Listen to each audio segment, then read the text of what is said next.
teman-teman mahasiswa baru Universitas Indonesia, selamat datang di acara Dosen Katolik Menyapa, sebuah acara di mana kita akan berbincang-bincang dengan narasumber yang sangat hebat untuk membantu teman-teman mengenal Katolisitas UI dan juga tips-tips bagaimana survive di UI.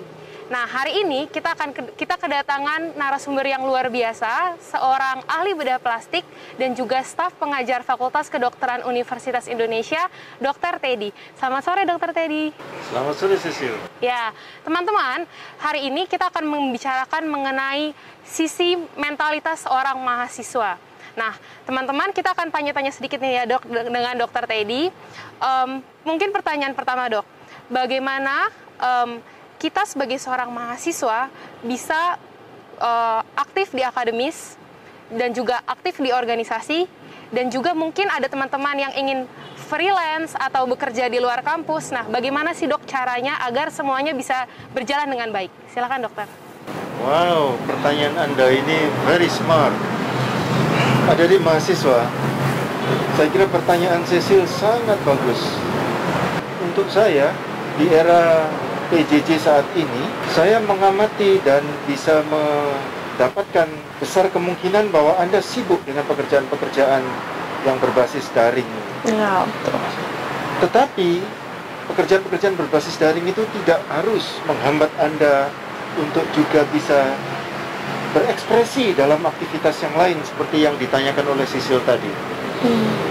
Untuk saya, jawaban yang utama adalah jangan menunda pekerjaan. Jadi setiap tugas akademik yang merupakan adalah tugas utama sebagai mahasiswa, maka itu yang harus diselesaikan nomor satu. Kalau itu sudah terbiasa, terbangun dalam kultur sehari-hari, terselesaikan, lalu Anda jadi lihat, oh, saya masih punya waktu. Waktu yang ada itu yang bisa jadi peluang bagi adik-adik mahasiswa untuk memanfaatkannya di bidang dan area mana yang menjadi peminatan. Kira-kira begitu, Sisil. Oke. Sangat luar biasa sekali ya, Dok, jawaban dokter. Karena mungkin banyak juga teman-teman mahasiswa yang belum paham mengenai istilah to-do list, membuat to-do list, ataupun membuat agenda belajar, agenda kerja. Nah, ini mungkin saran dari Dr. Teddy bisa diterapkan untuk teman-teman sekalian. Kemudian, dokter, terkait dengan pekerjaan ataupun beban belajar. Nah, teman-teman mahasiswa sangat sensitif atau rentan dengan beban kerja yang begitu banyak dan menyebabkan mereka kelelahan. Nah, dari sisi kedokteran sendiri, apakah ada teori tentang itu, ataupun bagaimana cara menyikapi untuk mentalitas, bagaimana mereka tidak mengalami depresi, Dok, selama beban belajar ini? Wah, ini juga penting sekali.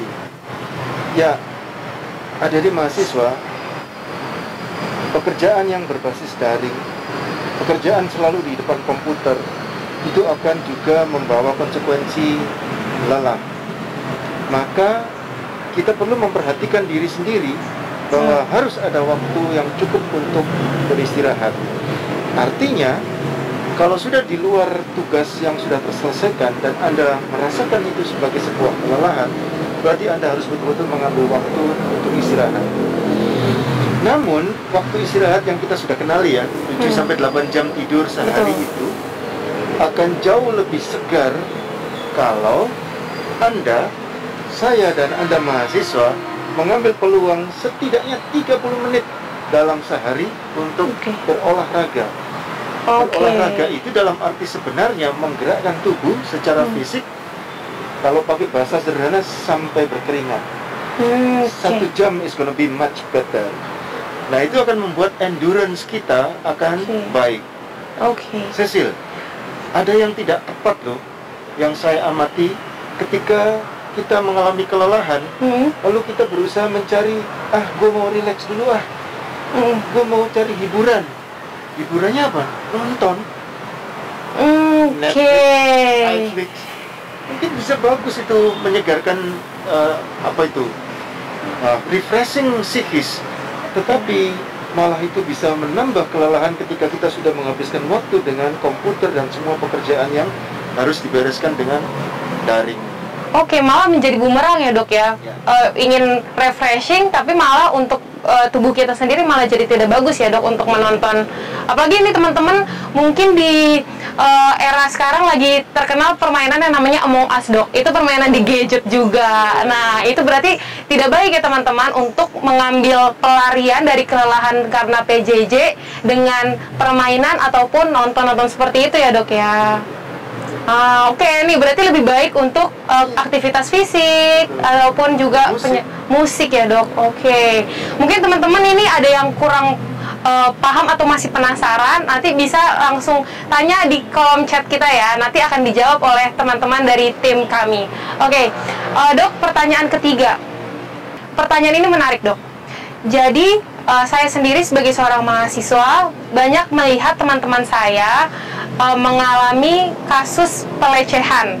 Mungkin bisa dari pelecehan seksual ataupun pelecehan verbal ataupun yang lainnya ya dok. Nah, ada edukasi supaya kita bisa menyikapi tentang isu ini. Mungkin dari dokter bagaimana dok? Wow, ini pertanyaan yang sangat penting. Walaupun saya merasa bukan ahlinya untuk bisa menjawab, tetapi Cecil, kesadaran pada kita semua untuk punya sikap menghargai orang lain sepenuh-penuhnya dan tidak mengumbar emosi, rasa kepuasan diri dan merendahkan orang lain. Urusan kekerasan seksual itu bisa berupa kata-kata sampai pada peluang yang ada pada kekerasan yang nuansanya fisikal ya. Jadi dengan demikian, bagaimana harus membantu mengatasinya? Saya berkerut ini karena tidak mudah menjawab. Jadi saya pikir awareness itu harus dibangun bersama. Oke.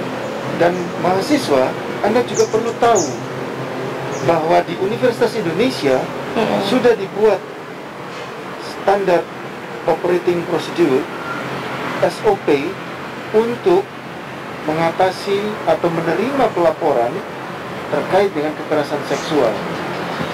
Dan di UI juga ada unit atau badan Hope Helps UI yang bisa membantu ketika Anda merasakan adanya pelecehan yang Anda alami.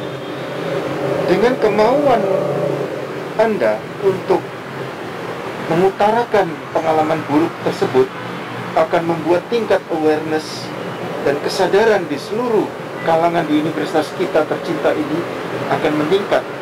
Tentu harapannya adalah kejadian kekerasan seksual ini akan diharapkan hapus. Betul.